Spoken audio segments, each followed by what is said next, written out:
Nagpapatawa ka ba? Talagang ganyan ka na naman. Sabi ni James sabay tingin sa cellphone ni Nato. Isa pa? Nagkibit balikat si Nato nang hindi tumitingin. Oh, ano naman? Umiling si James at umupo sa tapat ni Nato. Nato, pare, kailangan mong huminto sa mga pangbababae mo. Kawawa naman ang girlfriend mo. Hindi ka ba naaawa kay Bridget? Naningkit sandali ang mga mata ni Nato bago ibinalik sa cellphone niya. Anong pinagsasasabi mo? Hindi kawawa si Bridget. Nag-aaral siya. Pinag-aaral ko siya at binibigay ko naman ang lahat ng gusto niya. Ginagawa niya ang kanyang mga gawain sa school. Mabuti nga't hindi ko na siya iniistorbo. Ano namang klaseng dahilan yan? Tama, hindi mo nga siya iniistorbo habang nag-aaral siya. Habang ikaw, may nilalanding babae. May minimit na babae at kung ano-anong kamunduhan ang ginagawa. Bulalas ni James. Sa tingin mo, hindi niya malalaman? Sa tingin mo, anong mararamdaman kapag nalaman ni Bridget? Saglit na lumambot ang ekspresyon ni Nato, ngunit mabilis siyang nagpanggap na parang walang pakialam. Abala naman siya sa pag-aaral niya na hindi niya malalaman yon. Ayoko rin na madistract si Bridget. Hindi ako ang klase ng kasintahan na laging mangungulit sa kanya. Kung wala siya para matugunan ang mga pangangailangan ko, pupunta ako sa ibang lugar. Tinitigan siya ni James at hindi makapaniwala ang mukha nito. So yun lang? Hahanap ka na lang ng iba? Kaibigan kita Nato. Pero ayokong konsintihin ka sa mga ginagawa mo. Ayoko rin namang mangialam sa inyo ni Bridget. Kaya kapag nakakasalubong kang girlfriend mo, umiiwas na lang ako para hindi matanong. Napabuntong hininga si Nato. Hanggang doon lang naman yun pare. Wala naman akong sineryoso. Laro lang lahat ng mga babaeng nilalandi ko. Mahal ko si Bridget. Hindi ko gustong iwan niya ako. Ideal woman ko siya. At siya rin ang nakikita kong makasama habang buhay. Marami siyang ginagawa para sa sarili niya at ipinagmamalaki ko siya. Pero hindi ibig sabihin na kailangan kong maging loyal hanggang hindi pa kami kasal, di ba? Gusto ko lang naman magsaya. Naningkit ang mga mata ni James at halatang namumuo ang pagkabigo sa kanya. Hindi mo iniisip na panloloko pa rin tong ginagawa mo. Kahit girlfriend mo lang naman si Bridget. Hindi mo pa rin siya nire-respeto. Sa wakas ay ibinaba ni Nato ang cellphone at sinalubong ang tingin ng matalik na kaibigan. Huwag kang magsalita na parang hindi ka rin loko-loko. Magkaibigan na tayo simula bata pa lang. Alam kong mas mahigit ka pa nung high school at may nakakamomol ka pa sa likod ng school. Anong point mo ngayon? Hindi naman gagawing big deal ni Bridget to kapag nalaman niya. Nagbabayad ako para sa college niya pare. Hindi siya mangmang para pakawalan ako. Hindi siya lalayo sa seguridad na binibigay ko sa kanya. Natatakot siyang iwan ako. Alam niya kung anong meron ako na kaya kong ibigay sa kanya. Isang mabigat na buntong hininga ang pinakawalan ni James. Labas ang kalokohan ko sa kalokohan mo. At least ako, ginagawa ko ng walang girlfriend. Marami naman ako naging babae. Nakikipag-break ako sa luma. Eh ikaw, gusto mo makakapaglaro ka sa mga babae pero hindi mawawala si Bridget sa'yo. Sakim ka pare. At ano naman kung pinag-aaral mo ang girlfriend mo? Tinatrato mo siya bilang isang pag-aari mo. Hindi bilang isang partner. Mahal ka niya at ginagamit mo lang yon para bigyang katwiran ang mga aksyon mo. Tumayo si Nato at hinagis ang cellphone sa sopa. Tuluyan ang itinigil ang pakikipaglandian sa katext niya. Ayokong masaktan siya, okay? Kapag kasama ko si Bridget, parang napaka-perpekto ng lahat. Pero may kailangan lang akong maramdaman minsan. Napailing ang kanyang kaibigan. Nato, tama na sa kalokohan mo. Matinong babae at bihira lang ang katulad ni Bridget. Alam ko yun, kasi takot ka rin pakawalan. Sa tingin ko, mali ang iniisip mo sa kanya. Hindi siya ang tipong mananatili lang dahil natatakot siya o dahil sa ginagawa mo para sa kanya. Nananatili siya dahil mahal ka niya. At ipagdasal mo lang na huwag dumating ang araw na magising siya dahil baka iwan ka niya at ikaw na lang ang maiwang luhaan. Hindi agad nakasagot si Nato. Sa kaibuturan niya, alam niyang tama si James. Pero may kung ano sa loob niya na confident na hinding-hindi aalis si Bridget na magiging maayos ang lahat kahit na magkabukingan pa. Subalit mukhang mali lahat ng iniisip ni Nato. Hindi mangyayari ang mga bagay na inaasahan niya sa relasyon nila ni Bridget. Gaano katagal at hanggang kailan, Nato? Bahagyang nanginginig ang boses ni Bridget. Gaano mo na katagal ginagawa to? Gulong-gulo ang isip ni Nato. Ang una niyang instinct ay magsinungaling, subukan at kumbinsihin ito na walang nangyari. Ngunit nakikita niya ang sakit sa mga mata ng girlfriend niya. Lumakas ang boses ni Bridget. Nagtiwala ako sa'yo, Nato. Pinagkatiwalaan kita sa lahat. Bakit niloko mo ako ng ganito? Oo, busy ako sa pag-aaral ko ngayon. Pinag-aaral mo naman ako, pero hindi enough na reason yon para saktan mo ako ng ganito. Hindi ko sinasadyang mangyari yun, Bridget. Sabi ni Nato kahit alam niyang choice niya namang manloko. Pakiusap, wag. Ayokong marinig ang mga palusot mo. Kumislap ang mga mata ni Bridget sa luha. Niloloko mo ako, Nato. Ayoko na. Nagmamadali siyang humakbang palapit sa dalaga. Mahal kita. Mas mahalaga ka pa rin sa akin at ang lahat ng meron tayo, Bridget. Pakiusap. Pakiusap, huwag mo kong iwan. Isang mapait na tawa ang pinakawala ni Bridget. Sinasabi mong mahal mo ako, pero nang bababae ka. Hindi lang ako isang babaeng pwede mong balik-balikan kapag sawa ka na sa mga nilalandi mo. Kumikirot ang puso ni Nato habang naririnig ang lahat ng iyon. Natatakot siya. Natatakot siya na iwan ni Bridget. Natatakot siya na nawawala na siya ng kontrol sa gulo na ginawa niya. Hinawakan ni Nato ang braso nito at marahang bumulong. Pangako sa'yo, hindi na mauulit. Naging makasarili ako. Oo, niloko kita. Nagpadala ako sa mga pangangailangan ko bilang lalaki. Pero ikaw ang mahal ko. Kailangan kita, Bridget. Huwag mo kong iwan. Sobrang kailangan kita. Tinitigan siya nito ng matagal at dahan-dahang umiling. Hindi mo naiintindihan, Nato. Sinaktan mo ako. Nainsulto ako sa ginawa mong paghahanap ng ibang babae para punan yung mga pangangailangan mo. Naninikip ang dibdib ni Nato. Please, Bridget. Please, huwag mo kong iwan. Magbabago na ako. Gagawin ko ang lahat. Ngunit determinado si Bridget. Aalis muna ako, Nato. Tapos na ako sa'yo. Hindi, Bridget. Please. Lumapit si Nato sa dalaga, ngunit lumabas na ito sa pintuan ng apartment nila. Nakatayo siya roon, nanlamig at nakatitig sa pintuan kung saan lumabas si Bridget. Mas napagtanto ni Nato ang gulong ginawa niya. Talagang nilayasan na siya ng kanyang girlfriend. Pero hindi papayag si Nato. Alam niyang mali ang kanyang ginawa, ngunit hindi niya kayang bitiwan ng tuluyan ng dalaga. Kaya't ginawa niyang hindi pa niya nagawa noon. Hinabol niya ang babaeng mahal niya. Walang humpay ang panunuyo ni Nato. Palagi siyang sumusulpot sa school nito, naghihintay sa labas ng gate, pinapanood ang paglalakad mula sa klase, umaasang masilip lamang si Bridget. Ilang linggo na ang nakalipas mula nang umalis ang dalaga, pero hindi siya handang tanggapin na tapos na ang lahat sa kanila. Alam niyang nahihirapan ito sa pag-aaral, lalo na't ayaw nang tumanggap ng allowance mula sa kanya. Sa kaibigan lang din ito nakikitarapan samantala, subalit pinipilit pa rin ni Nato na magbigay. Ulila na si Bridget, wala na itong ibang pamilya na sumusuporta at alam niyang siya lang ang maaasahan nito. Hindi niya naman isinusumbat ang lahat ng binibigay niya kay Bridget dahil gusto niyang matupad lahat ng mga pangarap ng dalaga. Ang gusto niya lang, bumalik na ito sa kanya. Isang hapon, habang naglalakad si Bridget kasama ang mga kaibigan patungo sa bus stop, hininto niya ang kanyang sasakyan. Bumaba siya at hinarangan ito. Love, ihahatid na kita. Kinakabahang saad ni Nato. Masama siyang tiningnan ng dalaga. Huwag mo akong tawaging love. Break na tayo at hindi na ako sasakay sa sasakyan mo kahit kailan. Bridget, please, pakinggan mo lang ako. Desperado ang boses ni Nato, walang pakialam kahit mapahiya pa sa harap ng mga kaibigan ni Bridget.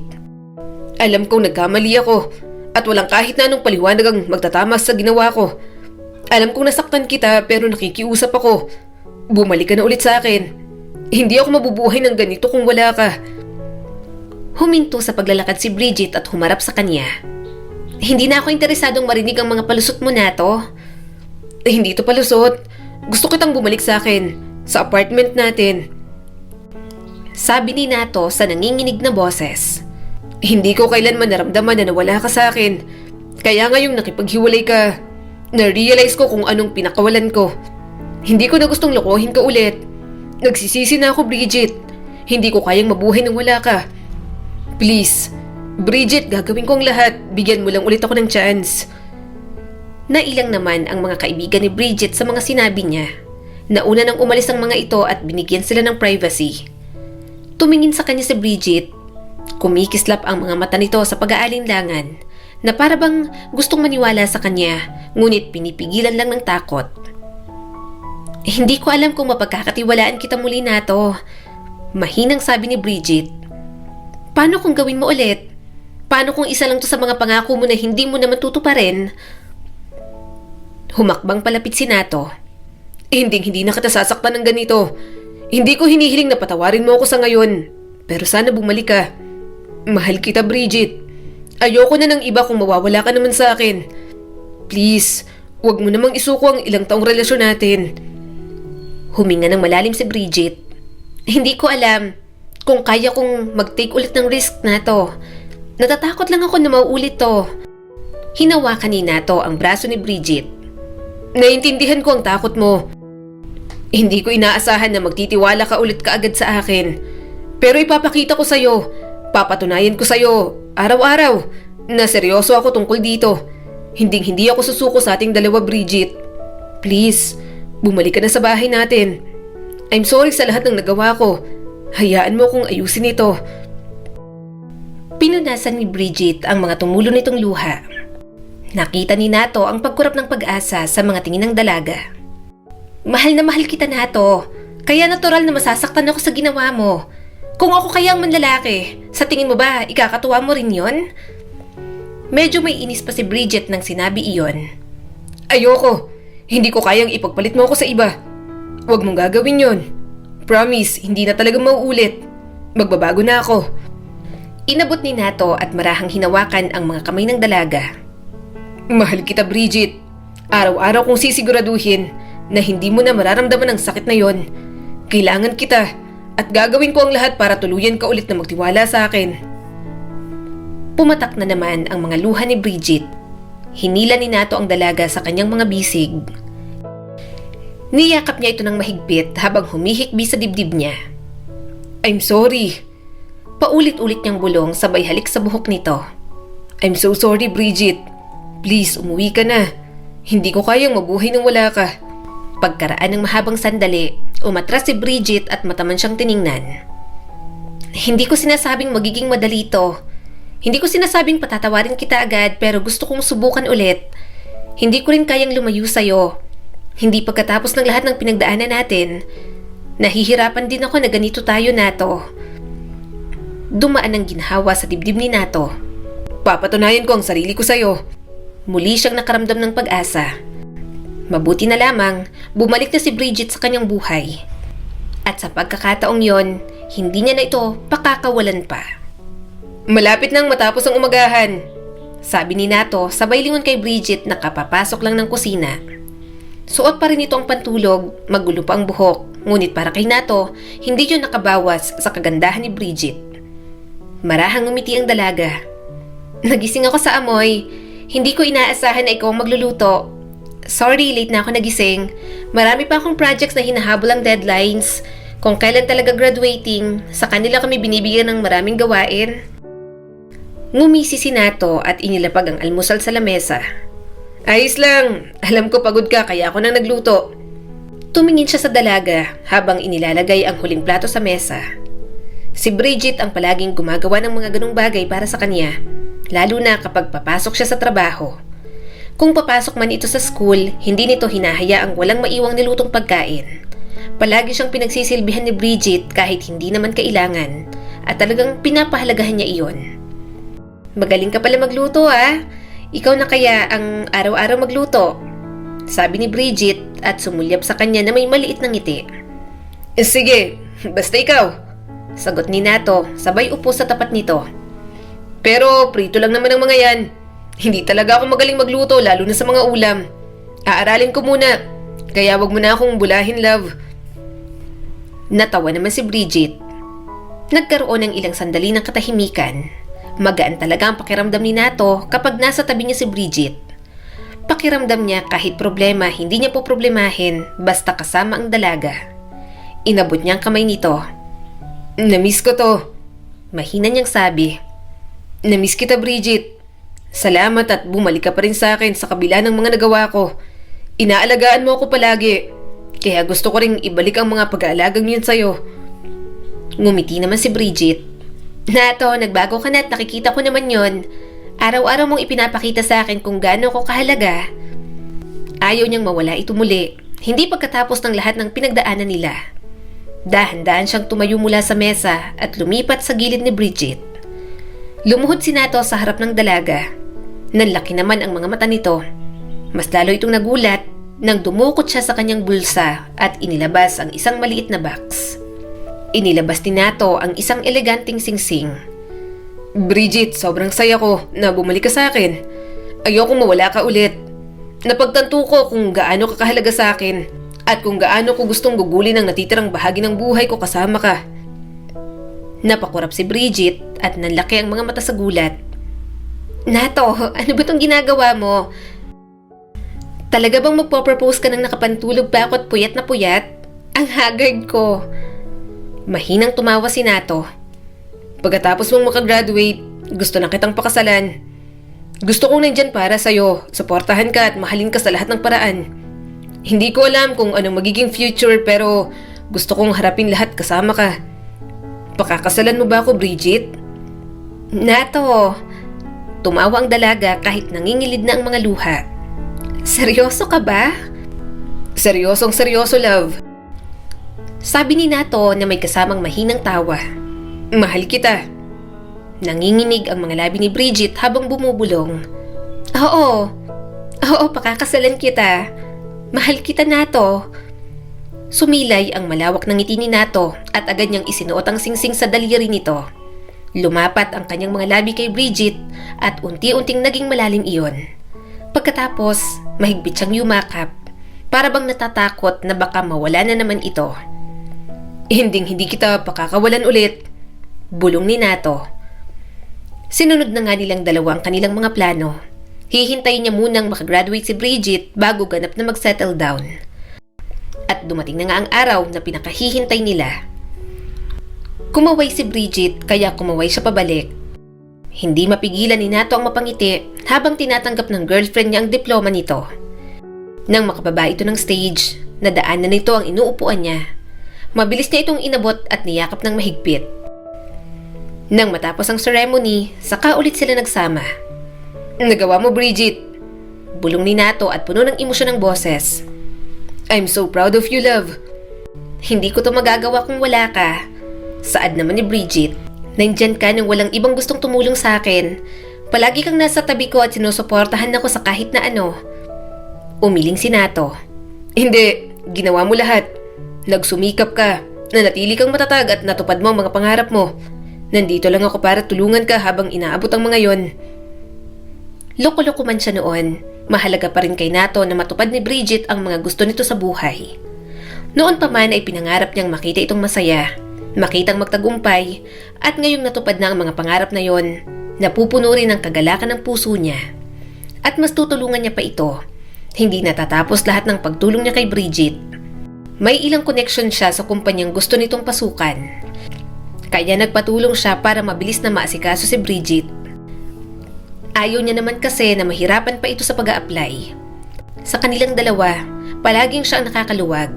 Bukod kasi sa magandang posisyon niya sa trabaho, may mga naiwan din na ilang properties ang kanyang mga magulang. Nasa Amerika lang ang mga ito at doon na lang talaga nagstay for good. Hinahayaan na lang siya sa Pilipinas dahil kaya niya na naman ang kanyang sarili. Bukod doon, botong-boto rin talaga ang mga ito kay Bridget para sa kanya.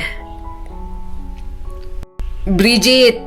Pagising niya rito dahil na-late din siya ng gising. "Malilate ka na sa interview mo." Napaungol ang dalaga at mabilis na bumangon. "Bakit hindi tayo nagising sa alarm?" Natatawang umiling si Nato. "Mag-asikaso ka na. Ako nang bahala sa breakfast.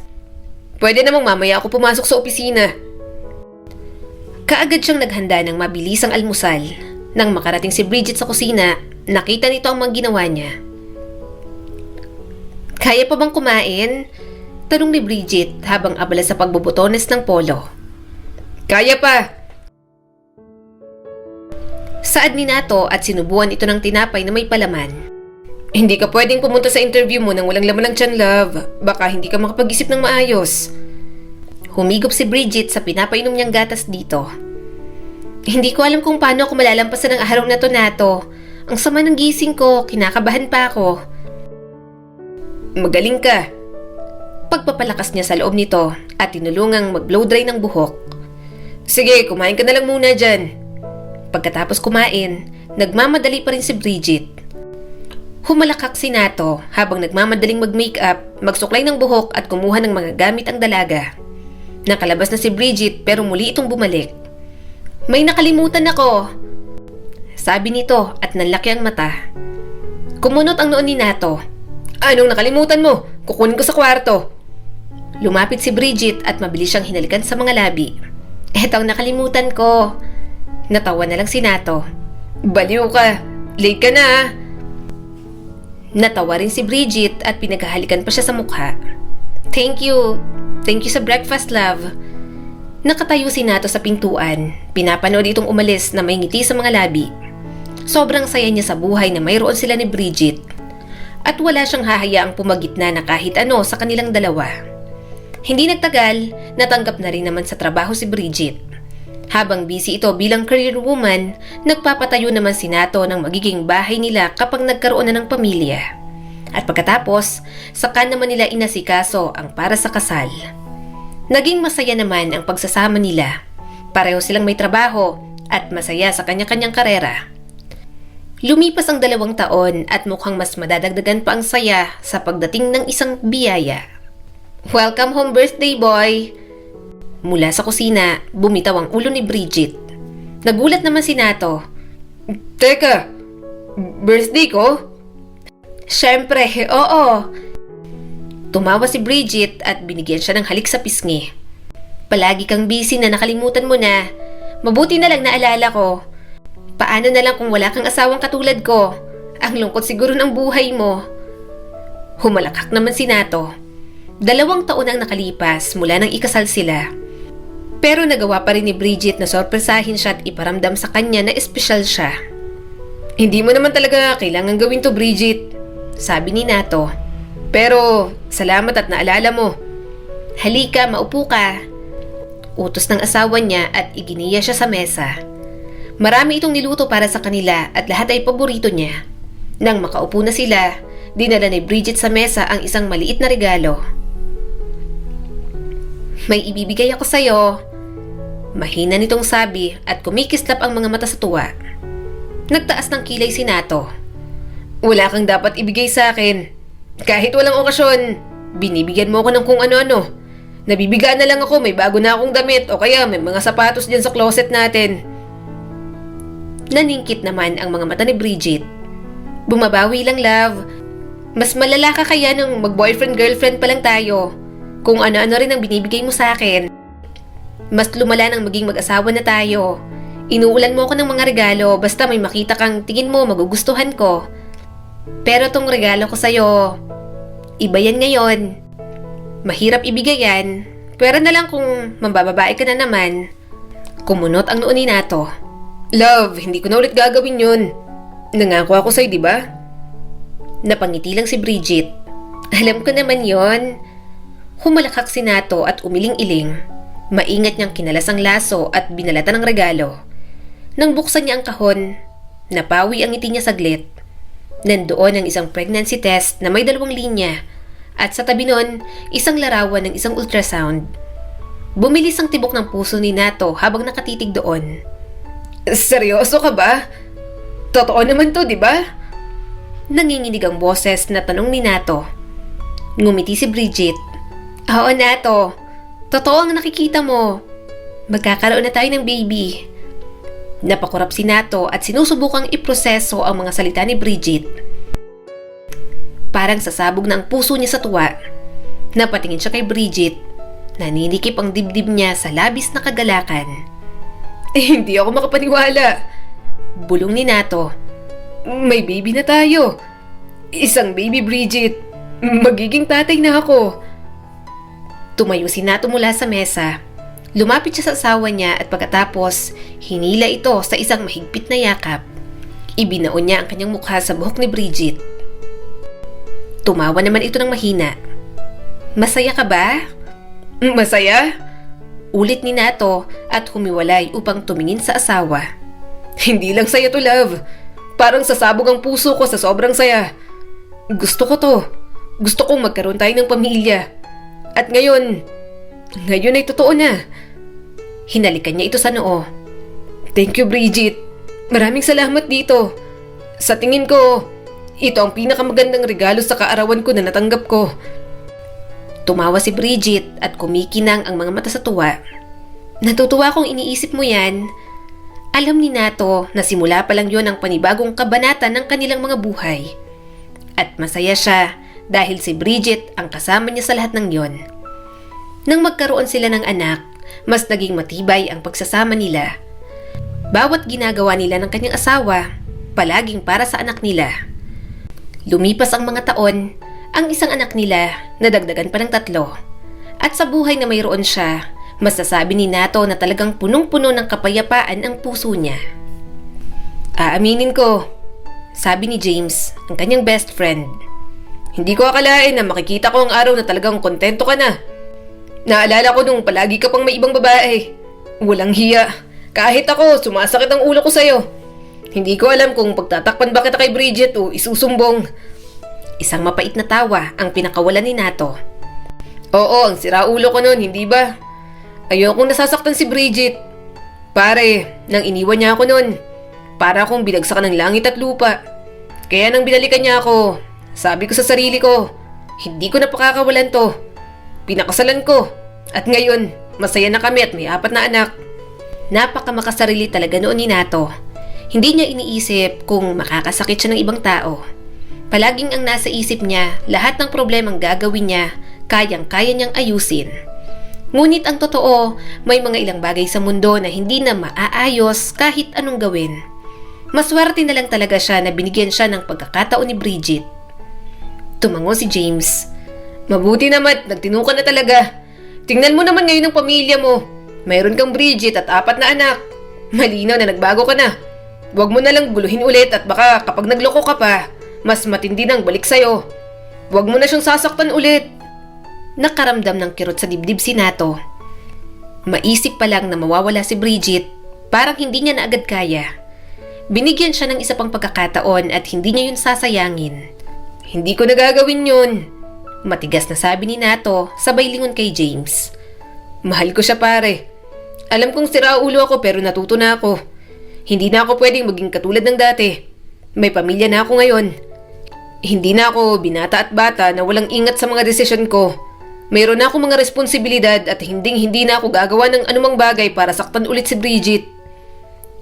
Sumulyap si James sa kanya. Sana nga, dahil sa totoo lang, maswerte ka pa. Nasa iyo pa rin ang asawa mo. Nasa iyo pa rin ang pamilya mo. Ang akin, nawala ko ng akin. Nakaramdam si Nato ng sakit para sa matalik niyang kaibigan. Alam niyang tungkol sa asawa ni James kung paano namatay dahil sa malubhang sakit ilang taon nang nakakaraan. Alam niyang nilaban ni James ang asawa nito pero hindi na rin talaga kinaya. Wala pang naiwang anak kaya talagang mag-isa na lamang ito. Hindi niya maisip ang sakit na dinanas ng kanyang kaibigan. Tama ka. Mahinang sabi ni Nato habang pinagmamasdan ng asawa kasamang mga anak nila. Maswerte ako. Napakaswerte ko kay Bridget na nandyan lang siya at ang mga anak namin. Kaya hindi na ako gagawa ng mga bagay na ikasasakit niya. Napaiwas ng tingin si James at malayo ang tingin. Dapat lang. Hindi lahat ng tao mayroon ang mayroon ka ngayon. Kung buhay lang si Sarah, sana mas marami pa akong naiparamdam sa kanya. Gusto ko pa ng maraming pagkakataon para sabihin sa kanya kung gaano ko siya kamahal. Tumango si Nato. Hindi niya alam kung anong sasabihin. Wala siyang masabi para sa ganong uri ng sakit dahil hindi niya pa naman nararanasan. I'm sorry, James. Mahinang sabi ni Nato. Hindi ko pa alam kung anong pakiramdam ng mawala ng isang tao sa ganyang paraan. Baka kung kay Bridget din mangyari yon, hindi ko rin kakayanin. Sinulyapan siya ni James. Kaya mag-isip-isip ka muna bago saktan ng asawa mo. Wala namang nakakaalam kung anong pwedeng mangyari sa hinaharap. Ngumiti si Nato at huminga ng malalim. Ayoko. Hindi ko na siya sasaktan ulit. Ilang sandali pa silang nakaupo doon habang nagiinuman. Napatingin si Nato sa kanyang pamilya. Tumatawa si Bridget kasama ang mga bata. Tama si James, maswerte siya. Nasa kanya ang lahat ng kailangan niya, lahat ng gusto niya, at hindi niya yun hahayaang mawala. Subalit lahat ng pinag-usapan nila ni James, mawawalan na lang talaga ng saysay. At kapag dumating ang tukso sa buhay ni Nato, mukhang mahihirapan siyang pigilan iyon. Ang lakas ng ulan, mukhang wala na tong pag-asang tumigil hanggang bukas. Saad ni Sheila ang kanyang katrabaho. Humampas ang ulan sa mga bintana ng maliit na silid ng inn. Hindi inaasahan ni Nato ang sitwasyon na yon. Kasama si Sheila pero wala na silang choice. Ang maliit na inn ang pinakamalapit na lugar kung saan sila pwedeng magstay. At sa kamalasan pa, isang kwarto na lang ang available. Baha na sa labas at sa mga karatig bayan. Kung tutuloy pa sila, baka mas stranded pa sila sa baha at mapahamak pa. Business trip yon at silang dalawa ni Sheila ang naka-assign. Hindi naman nila inasahan pareho na aabutan sila ng bagyo sa daan. Ayaw ni Nato na kasama si Sheila pero wala na siyang nagawa. May napapansin kasi si Nato sa dalaga simula nang maging katrabaho niya ito. May pinupukaw din itong damdamin na hindi niya gusto at pinipigilan niya lamang. Kung ganon, nagstay muna kayo sa isang Indian? Tanong ni Bridget mula sa kabilang linya. Sumagot naman si Nato at saglit na napasulyap kay Sheila na pumasok sa banyo. Oo, wala kaming choice, love. Naabutan na kami ng baha. Dito muna kami at hihintayin namin hanggang bukas na humupa. Kapag hindi talaga kaya, pipilitin na lang namin makabalik pa uwi. Narinig niya ang buntong hininga ni Bridget. Ganun ba? Sige, basta tawag ka palagi o kaya mag-text. Mag-update ka palagi at nag-aalala kami ng mga bata. Malakas talagang bagyo dyan ngayon. Maulan din dito pero mahina lang naman. Sige, gagawin ko. Matulog na kayo. Magpapahinga na rin ako. Saad ni Nato. I love you. Good night, love. Bye. I love you too. Bye na rin. Saad pa ni Bridget bago ibaba ang tawag. Napabuntong hininga si Nato. Hindi niya sinabi na kasama niya si Sheila sa isang kwarto. Baka iba pang isipin ng kanyang asawa. Bukod doon, isang gabi lang naman yon at wala na talaga silang choice kundi ang magsama. Hindi naman siya pwedeng matulog sa sasakyan dahil bumabaha na sa labas. Tapos na kayong mag-usap ng asawa mo? Tanong ni Sheila na kalalabas lang sa banyo. Nakapagpalit na ng hapit na sando at maikling shorts. Napalunok si Nato. Oo, sinabi ko ang sitwasyon natin kaya mahihirapan tayo bago makauwi. Tumango naman si Sheila at umupo sa kama. Tapos na ako sa banyo. Ikaw naman, Nato. Kinuha agad ni Nato ang mga gamit at pumasok sa banyo. Napabuntong hininga siya pagkasara ng pinto. Naging malapit sila sa trabaho, nagpapalitan ng ideya, nagtutulungan sa mga project at sa paglipas ng panahon, napansin niya ang paraan ng pagtingin ni Sheila sa kanya. Minsan ay nagtatagal at matindi ang bawat titig nito. Nagkukunwari na lang si Nato na hindi niya napapansin. Hindi siya komportable, lalo na at mayroon na siyang asawa. Nang matapos mag-asikaso, umupo si Nato sa gilid ng kama. Nakatingin siya sa labas ng bintana habang pinipilit na pinapakalma ang tumitibok na puso. Hindi ko inasahan na magsishare tayong dalawa sa isang room at isang kama. Mapaglarong sabi ni Sheila. Isang gabi lang to, diba? Ayaw mong dagdagan? Kumunot ang noo ni Nato. Tigilan mo ko, Sheila. May asawa na akong tao.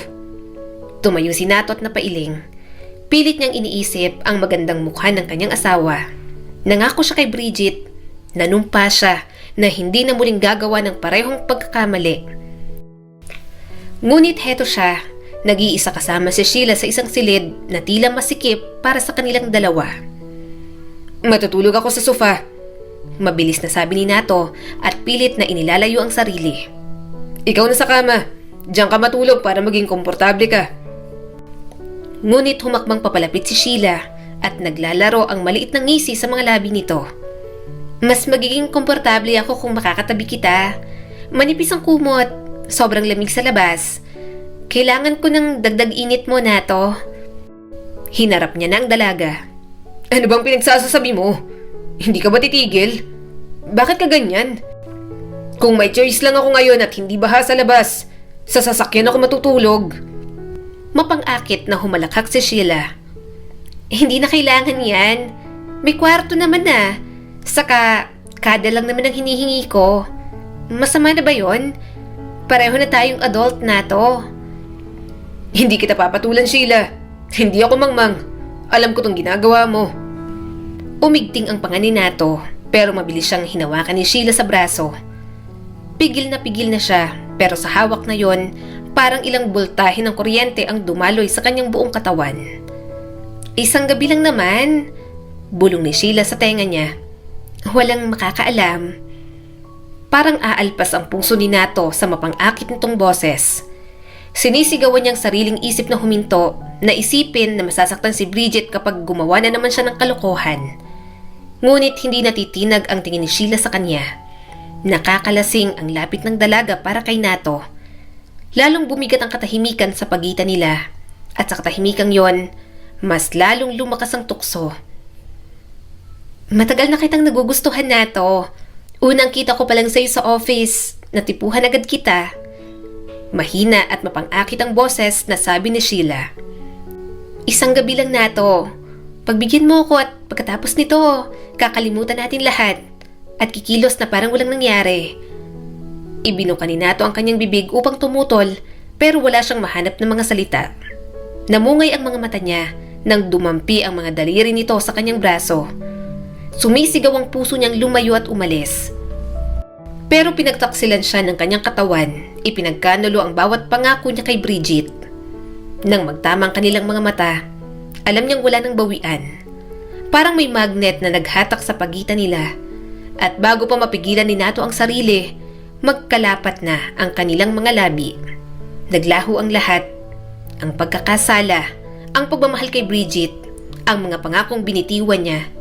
Lahat ng yon nalunod na lang sa init ng sandali. Nang maglayo sila, bumilis ang tibok ng puso ni Nato. Hindi tama to. Alam mo bang ginagawa mo, Sheila? May asawa kong tao. Tumingin sa kanya si Sheila. Wala akong pakialam. Mas may thrill pa nga. Hindi naman masamang ideya ko, di ba? Gusto mo rin, Nato. Mali to. Paos ang boses na sabi ni Nato at bahagyang lumayo. Hindi ko dapat ginawa to. Tama na, Sheila. Ngunit lumapit na naman si Sheila. Ang mga daliri ay dumampi sa dibdib niya habang nakangiti. Isang gabi lang naman, Nato. Isang gabi. At pagkatapos ay babalik na tayo sa mga kanya-kanya nating buhay. Walang makakaalam. Walang masasaktan. Tumingin siya sa dalaga. Naroon pa rin ang tukso at nagtatagal palalo yun sa pagitan nila ni Sheila. Sa kabila ng lahat ng pagtutol ng isip niya, hindi niya maiwasang maakit sa kanyang katrabaho. Nagugulo ang isip ni Nato. Nagugulo sa pagitan ng pagmamahal niya kay Bridget at ng pagnanasang nararamdaman niya para kay Sheila. Nanumpa siya na hindi niya nasasaktan muli ang asawa. Ngunit ng sandaling yon, sa silid kasama si Sheila, lumabo na ang lahat. At natagpuan ni Nato ang kanyang sarili na hindi makatanggi sa tuksong binibigay ni Sheila. Nakakapagod ang trabaho, love. Mabuti na lang kahit paano naiibsan ng mga batang pagod natin, ano? Nakangiting sabi ni Bridget sa kanya. Tuwang-tuwa ako kanina. Dinoble ko ang allowance ni Chloe. Biruin mo, siya ang pinakamatalino sa batch nila. Mana talaga sa atin ang mga anak natin, Nato. Lahat matatalino. Nakahiga si Nato sa tabi ni Bridget. Walang pumapasok sa utak niya sa mga sinasabi ng kanyang asawa. Hindi makatulog si Nato. Ilang linggo na siyang hindi makatulog ng maayos. Wala kasing humpay ang kanyang isip. Hinihila siya pabalik sa gabing hindi niya makakalimutan. Yon ay ang gabing kasama niya si Sheila. Sa tuwing sinusubukan niyang pagtuunan ng pansin ang buhay nila ni Bridget, bumabalik sa isipan niya ang ngiti ni Sheila, ang paraan ng pagtingin nito sa kanya. Oo nga pala, love. Patuloy pa ni Bridget. Malapit ng Christmas break ng mga bata. Saan pala tayo magpapasko at magbabagong taon? May balak bang magbakasyon ng parents mo dito sa Pilipinas? Nabanggit nila, miss na nila ang mga apo nila. Ipinangako ni Nato sa sarili na isang gabi lang yun. Sinabi niya sa kanyang sarili na hindi yun mahalaga. Ngunit mula ng gabing yon at lumipas ang mga linggo, hirap na hirap siyang takasan ang mga alaalang iyon.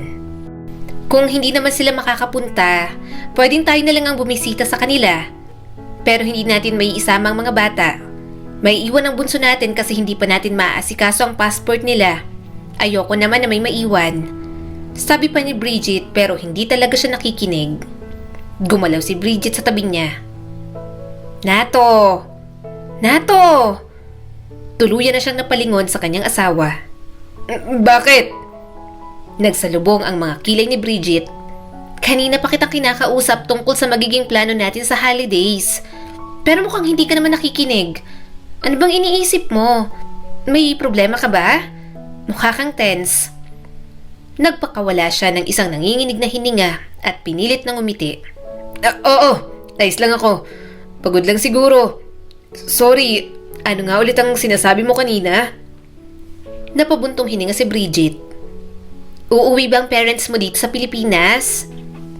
Tumango naman si Nato. Oo, magbabakasyon sila rito. Dito raw sila magpapasko at bagong taon.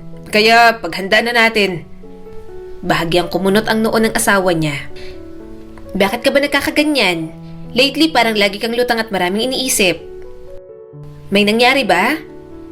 Binalot agad ng kaba ang puso ni Nato. Hindi niya kayang sabihin kay Bridget ang totoong pinoproblema niya. Paano niya aaminin na hindi niya maiwasang isipin ang nangyari sa kanila ni Sheila? Paano niya ipapaliwanag ang guilt na nararamdaman tuwing titingin kay Bridget? Hindi niya kaya. Ipinangako niya sa sarili at sa asawa na hindi niya uulitin ang parehong pagkakamali pero ginawa niya pa rin. Wala lang to, Bridget. Sabi ni Nato at tinalikuran ito. Pagod lang talaga ako sa trabaho. Hindi na nagpatuloy si Bridget, ngunit alam niyang nananatili ang pagdududa nito. Pinagkatiwalaan siya nito, pero heto siya at daladala ang sekreto ng kanyang pagtataksil. Ang mga sumunod na araw ay nagpalala lang ng mga pangyayari. Imposibleng hindi niya mapansin ang ugali ni Sheila sa opisina. Napag-usapan nila na isang beses lang yon at wala nang mamamagitan sa kanila. Subalit mas naging mapangahas magpakita ng motibo si Sheila. Anong ginagawa mo, Sheila? Mariing tanong ni Nato. Napag-usapan na natin to. Yun din ang sinabi mo, hindi ba? Na pagkatapos ng gabing yon, wala na. Hindi na natin babalikan. Kaya ano tong ginagawa mo ngayon? Bakit mo ko tinutukso? Tama na. Kalimutan na natin ang nangyari sa pagitan natin. Natawa si Sheila. Kalimutan? Alam kong hindi mo nakakalimutan ang nangyari sa atin, Nato. Hindi ka maapektuhan at mababother ng ganyan kung wala lang sa'yo ang gabing yon. Galing ko ba? Nalagpasan ko ba ang lahat ng expectations mo, Nato? Bahagya niya itong itinulak nang muntik na siya nitong hawakan. Tama na. Mahiya ka naman sa sarili mo. May asawa akong tao. Ikaw ang mahiya kasi kahit may asawa ka na, nahuhulog ka pa rin sa mga panunukso ko sa'yo. Alam mo, Nato. Sabi ni Sheila at pinaglaruan ng botones ng kanyang long sleeves. Hindi ko rin naman mapigilang isipin ang gabing yon. Aminin mo, hindi mo rin makalimutan, hindi ba?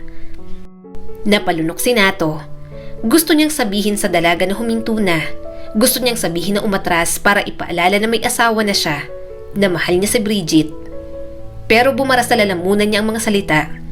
Sa tuwing nakikita niya si Sheila, naririnig ang boses, hirap na siya. At kinasusuklaman niya ang sarili ng dahil doon. Alam niyang mali, pero naaapektuhan pa rin siya. Isang gabi lang, no? Bulong ni Sheila at inilapat ang labi sa tenga niya. Kaso, sure ka ba na matatapos lang hanggang isang gabi? Walang masama kung hindi nila malalaman. Pareho tayong karapat-dapat ng kaunting saya na yon. At pwede pa nating ulitin kung kailan mo gusto. Humiwalay siya at mabilis na tumayo. Hindi ko kaya. Hindi ko magagawa to. Tama ng pang-aakit mo sa akin. Huwag na nating dagdagan pa ang pagkakamali natin. Ngunit sa paglipas ng mga araw, lalo lang lumaki ang tukso. Sa tuwing lalapit si Sheila, sa tuwing pinaparamdam nito sa kanya na may namamagitan sa kanila, naging mas mahirap na labanan. Paulit-ulit na bumabalik ang kanyang isip sa gabing yon. Nung binata pa siya, kung sino-sinong babae lang ang nilalandi niya at hindi niya siniseryoso. Pero iba kay Sheila, parang gusto niyang subukan, parang gusto niyang magtagal pa. At sa unang pagkakataon, hindi siya sigurado kung handa na ba siyang huminto. Nagpatuloy ang relasyon nila ni Sheila. Walang kahit na sinong nakakaalam. At kahit isang kahangalan, saglit na naging masaya si Nato. Mabuti at nakauwi na po kayo. Masaya po akong nakabalik po kayo, Mama at Papa. Nakangiting salubong ni Bridget sa mga magulang ni Nato. Napangiti rin naman si Nato at niyakap ang kanyang ama't ina. Sama-sama sila sa Pasko para sa taon na yon. Yun ang gusto niya sa mga selebrasyon sa bahay nila. Nagiging kompleto sila at sama-sama. Kumukuha rin sila ng family picture para bawat taon may maitatago silang memories at alam ang mga pagbabago sa bawat taong lumilipas. Subalit ang hindi alam ni Nato, yun na pala ang huling Pasko, bagong taon at family picture na magiging kompleto sila. Talaga? Lalabas tayong dalawa? Excited na tanong ni Sheila. Marahan naman siyang tumango. Oo, alam kong medyo nagtatampo ka na. Kasi palagi na lang tayong sa hotel. Excited naman na muling nagbihis si Sheila. Halata ang saya sa mukha ng dalaga habang nag-aayos. Napabuntong hininga na lang si Nato at nagbihis. Sa lihim nilang relasyon ni Sheila, nararamdaman niyang mahal siya ng dalaga. Subalit alam ni Nato sa sarili na hindi niya kayang ibigay ang pagmamahal na katulad ng ibinibigay sa kanya nito. At unti-unting umuusbong ang awa kay Nato. Para lang sa pagnanasa ang habol niya kay Sheila. Subalit para sa dalaga, higit pa roon ang mayroon sila. Pero sa lihim nilang relasyong dalawa, hindi niya inaasahan na may makakadiskubring malapit sa kanya. Pare, anong kalokohan to? Hindi makapaniwalang tanong ni James, ang kanyang best friend, nang mahuli sila ni Sheila na magkasama sa isang tindahan. Akala ko namamalikmata lang ako. Iniisip ko, baka may ka-business meeting ka lang. Pero hindi ako pinanganak kahapon para hindi ko malaman ng namamagitan sa inyo ng kasama mo. Napalunok si Nato. Ramdam ang inis ng kanyang kaibigan. Pare, nangyari na lang kasi hindi ko napigilan ng tukso. Nahihirapan akong tanggihan. Nahihirapan? Mas mahihirapan ka kapag nalaman niya ng asawa at mga anak mo. Nangako ka kay Bridget na hindi mo na siya sasaktan at lulukuhin. Nato, akala ko natuto ka na. Paano mo nagawa to sa asawa mo? Halata ang pagkabigo sa boses ni James. Hindi na to katulad ng dati, James. Hindi ko mapigilan ang nararamdaman ko. Itong tukso na to, kapag si Sheila ang kasama ko, ang hirap tanggihan. Mahal ko naman si Bridget, pero hindi ko talaga kayang pigilan kapag si Sheila na. Mahinang sabi ni Nato. Sige, magpakalunod ka sa kasalanang ginawa niyo ng babaeng yan. Matagal na eh. Akala ko nagbago ka na. Kasi ilang taon na ba kayong kasal ni Bridget? 17 years, pare. At ngayon ka lang ulit umulit na mang babae ng ganito. Siguro hindi mo pa naiisip ngayon. Pero ikaw rin ang tatanggap ng resulta sa lahat ng ginagawa mo. Iba na ngayon na to. Hindi na lang kayo basta mag-boyfriend-girlfriend ni Bridget. Asawa mo siya at may mga anak na kayo. Hindi lang babae ang masasaktan mo rito. Pati na rin ang mga bata sa katarantaduhan mo. Bakas ang inis sa mukha ni James. Hindi na rin napigilan ni Nato ang inis. Pwede ba, James? Huwag kang mangialam. Pamilya ko to. Gusot ko to kaya ako nga ayos. Ano ba sa'yo kung niloloko ko si Bridget? Galit na hinila ni James ang kanyang kuwelyo. Tarantado ka pala. Nato, kaibigan kita simula bata pa. Pero nang maging asawa mo si Bridget, kaibigan ko na rin yun at parang pamilya ko. Mahalaga kayo sa akin, pati ang mga anak ninyo, at pinapayuhan kita para hindi kayo masira. Kaso ikaw tong isa't kalahating siraulo. Kawawa ang pamilya mo. Mag-isip ka at hindi puro pagnanasang pinapagana mo sa sistema mo. Alam niyang matino ng tao si James. Simula nang pumanaw ang asawa nito, mas naging malawak ang mga pananaw nito sa mga bagay-bagay. At naiinis si Nato na pinapangaralan siya ni James na para bang hindi ito loko-loko noon. Na para bang hindi niya alam ang tama at mali. Napailing si Nato at tinanggal ang kamay ni James. Hindi ko akalain na aawain mo ako ng dahil lang dito. Walang mangyayaring gulo kung hindi mo sasabihin sa asawa ko. Huwag kang mangialam at huwag kang manghimasok sa mga buhay namin. Bakit ka ganito? Ano? Gusto mong asawa ko? Malungkot ka kaya nakikita mo ngayon na protektahan ng asawa ko? Isang mabilis na paggalaw. Mabilis siyang sinapak ni James sa mukha. Walang hiya ka. Napakadumi ng utak mo. Hindi ko alam kung bakit kaibigan kong tulad mo. Wala akong gusto kay Bridget. Nag-aalala lang ako sa asawa at mga anak mo dahil parang pamilya ko na sila simula nang mawala ang asawa ko. Kayo ang nandyan. Kasama ka pa nga, hindi ba? Na dumamay sa akin ng panahong lugmok na lugmok ako. Kaya ayoko kayong masira at mahal ko kayong lahat. Huwag mong sasabihin gusto ko ang asawa mo dahil hindi kita kayang traidorin.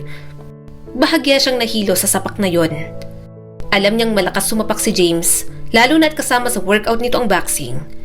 Subalit kahit sapakin siya ng paulit-ulit ni James, parang hindi pa rin siya nagigising sa kahibangan niya. Wala kang utak na to. Sana nga, hindi ka nalang pinatawad ni Bridget noon at binigyan ng chance. Kawawang asawa mo sa'yo. Mas kawawa pa dahil may mga anak kayo. Pagsisisihan mo ang ginawa mo balang araw. Tandaan mo ang sinabi ko. At para sabihin ko sa'yo, simula ngayon, hindi na kita kaibigan. Hindi ko kailangan ng kaibigan na pagnanasa ang nasa utak. Hindi nagmamature at pinag-iisipan ng masama ang kaibigan. May pinalidad ang boses ni James na nagpalamig sa kaibuturan ni Nato. Sa isang huling sulyap ng dati niyang kaibigan, tumalikod si James at naglakad papalayo. Naiwan si Nato ron, galit na galit sa nangyaring sagutan. Sinubukan siyang hawakan ni Sheila pero iniwas niya ang kanyang mukha. Uuwi na ako, malamig na sabi ni Nato. Umawang naman ang bibig ni Sheila.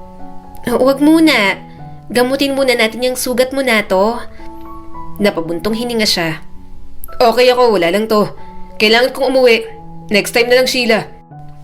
Kailangan kong umuwi dahil hindi ko alam ang dadatnan. Baka sabihin pa ng walang hiya akong kaibigan ang tungkol sa ating dalawa sa asawa ko. Subalit nang makauwi si Nato, walang kahit na anong agresibong reaksyon mula kay Bridget. Nagkwento lang ang asawa niyang bumisita nga si James. Subalit binisita lamang nito ang mga bata at kinumusta. Bahagya siyang nakahinga ng maluwag. Iniisip na nakalusot na sa kasalanan. Pero teka lang, ano bang nangyari dyan, love? Tanong ni Bridget.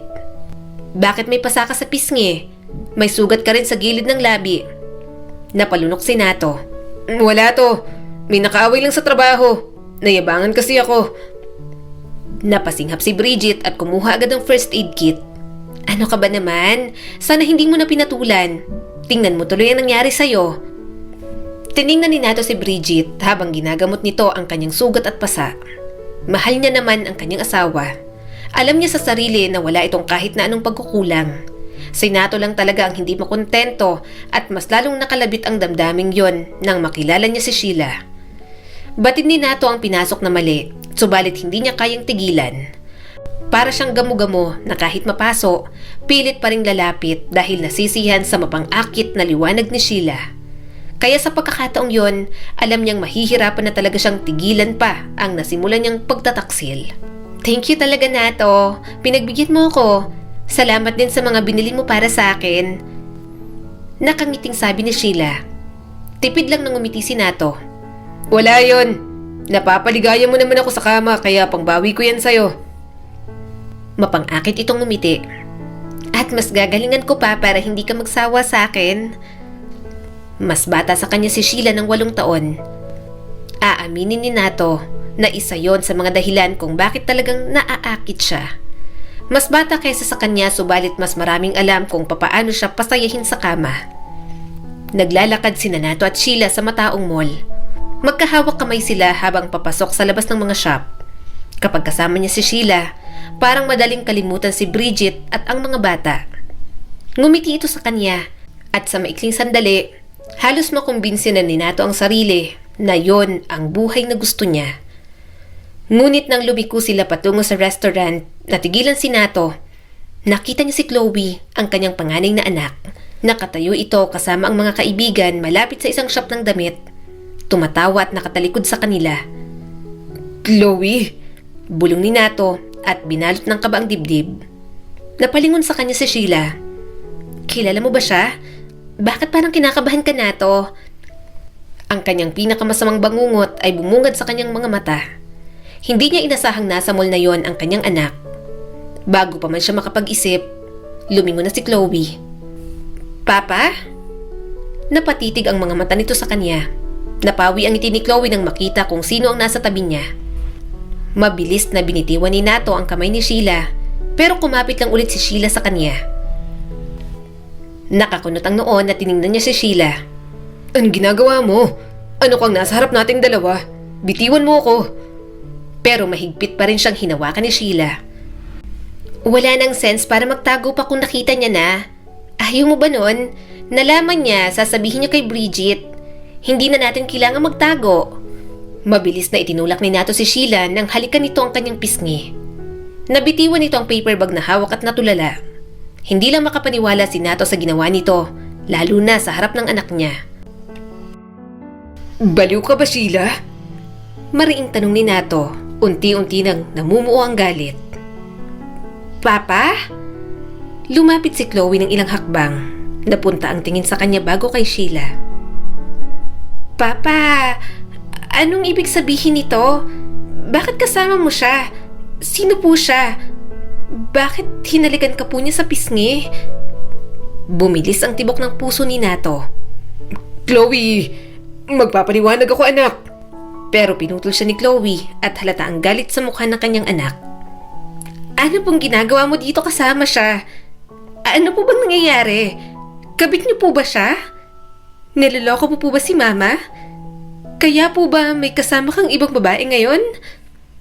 Sasagot na sana siya pero inunahan siya ni Sheila. Oo, niloloko niyang mama mo kasi sawa na siya. May relasyon kami ng papa mo. Hindi na kasi masayang papa mo sa... Sheila! Galit na galit niyang sigaw rito. Huwag ka nang magsalita. Umalis ka na. Masama siyang tiningnan ni Sheila pero umalis na rin naman ito. May anak pa siyang kailangang pakalmahin pero sumabay pa si Sheila sa problema. Hindi niya na nga alam kung paano aayusin. Chloe, makinig ka sa akin. Sabi ni Nato at halatang desperasyon. Hindi to gaya ng iniisip mo, okay? Please, huwag mong sabihin sa mama mo. Hindi ko na ulitin. Pangako ko, huwag ka na lang magsabi ng kahit ano kay Bridget, okay? Hindi ko na uulitin, anak. Tumulo ang mga luha ni Chloe. Hindi na uulitin? In the first place, bakit ginagawa mo po to, Papa? Sinasaktan mo po si Mama. Sinasaktan mo po kaming lahat. Chloe, hindi. Panimula ni Nato, ngunit umiling ito at hindi siya hinayaang magsalita. Ano pong akala niyo sa akin? Hindi ko po ito tolerate ang panloloko kay Mama. Nagsisinungaling ka po sa kanya. At ngayon nakatayo ka po rito, umaarte na parang okay ng lahat, na parang hindi mahalagang nakita ko? Napatingin si Chloe sa kanya na may halong disappointment at galit. Sasabihin ko po sa kanya, kailangan ko mong sabihin sa kanya na may kabit ka. Manloloko ka, Papa. Galit po ako sa'yo. Bumagsak ang puso ni Nato. Chloe, hindi. Huwag kang magalit sa akin. Please, huwag mong gawin yon. Huwag mong sasabihin sa mama mo. Pakiusap ni Nato at desperado na ang boses. Aayusin ko to. Bigyan mo lang ako ng pagkakataon na ayusin to. Please, anak. Kapag sinabi mo sa mama mo, masisira ang pamilya natin. Ngunit umiling si Chloe at mas lalong bumagsak ang mga luha. Ikaw po ang sumira ng pamilya natin, Papa. Kasi may kabit ka't niloloko mong mama namin. Hindi ko po kayang panoorin ang ginagawa mo po sa kanya. Mama ko po siya, Papa. Hindi po ako magpapanggap na lang na hindi ko po alam kung anong nangyayari. Hindi po ito tama. Tinalikuran siya ni Chloe. Natigilan si Nato. Naninikip ang dibdib niya sa pagkakasala at takot. Nanginginig ang kanyang mga kamay. Nalilito ang isip sa mga kinahinatnan ng kanyang mga ginawa. Tama si Chloe. Mali ang ginawa niya. At parang doon lang siya nagising sa lahat ng kahibangan niya. Kaya sa pagkakataon na yon, mukhang wala na siyang babalikan pa. Habang nasa biyahe pa uwi, kinakabahan na si Nato. Naririnig niya ng boses ng kanyang asawang si Bridget sa isip niya. Medyo tinagalan niya pang pag-uwi. Baka sakaling lumipas ang galit nito sa kanya. Nakarating siya sa harap ng pinto at huminto sandali. Nanginginig ang mga kamay niya sa doorknob. Siguradong alam na ni Bridget. Napabuntong hininga si Nato bago itulak ang pinto. Sa loob, tahimik ang bahay. Ang mga batay wala sa sala at wala rin sa kusina. Lumipat ang mga mata niya sa pasilyo sa itaas. "Bridget!" Tawag ni Nato, baka sa boses ang kaba. Lumitaw mula sa kusina si Bridget. Walang init ang titig nito, hindi katulad ng dati kapag dumarating siya. Tanging malamig na titig lang ang ibinigay sa kanya. Sa tingin ni Nato, hindi pa ito galit. Ngunit nararamdaman niyang parang sasabog na yon. "Nasaan ang mga bata?" Tanong ni Nato, halatang kinakabahan. "Nasa bahay sila ng kaibigan ko ngayon," sagot ni Bridget. "Kailangan nating mag-usap. At ayokong marinig nila ang mga pag-uusapan natin. Hindi ako katulad mo na hindi iniisip ang mararamdaman ng mga bata sa mga desisyong gagawin sa buhay." Hindi na siya makatingin ng diretso sa kaniyang asawa. "Sorry." Napapikit si Nato sa lakas ng sampal ni Bridget. Bahagya pa siyang napaatras. Para bang pinaghandaan pa talaga ng kanyang asawa ang sampal na iyon. Nilampasan siya ni Bridget at nagtungo sa sala. Mas lalong kinakabahan si Nato sa malamig na pagtrato nito. Parang mas gusto niya pang sumigaw ito at ilabas lahat ng galit. Alam niyang kulang pang sampal nito kanina. Sumunod si Nato at umupo silang dalawa sa sofa. Pinagpapawisan ang kanyang mga palad. Ibinuka niya kanyang bibig para magsalita, ngunit pinutol siya ni Bridget. "Alam ko, Nato." Napamura siya sa pagiging kalmado lalo ni Bridget. "Sinabi sa akin ni Chloe, nakita ka niya kasama si Sheila. Katrabaho mo yun, hindi ba? Katrabaho mo palang kabit mo?" "Nang una, ayokong pansinin ang mga pagbabago mo. Ayokong mag-isip dahil naniwala akong matino ka na simula nang nagpakasal tayo. Pero mukhang nagkamali yata ako sa iyo, Nato." Nanlamig ang mga kamay ni Nato. "Bridget, pakiusap. Hindi ka talaga natuto, ano?" Mariing tanong ni Bridget. "Nangako ka sa akin. Nangako ka na hindi mo na uulitin." Napalunok si Nato. "I'm sorry. Nagkamali ako. Hindi ko na ulitin. Hindi ko na gagawin. Last na." Hindi agad nakasagot si Bridget. Tumayo ito, nababalot ang mukha sa sakit at galit na halatang pinipigilan lang. Pagkatapos, walang pasabi, sinampal ulit siya nito. Dahil sa lakas, napahampas ang ulo niya sa gilid ng sofa.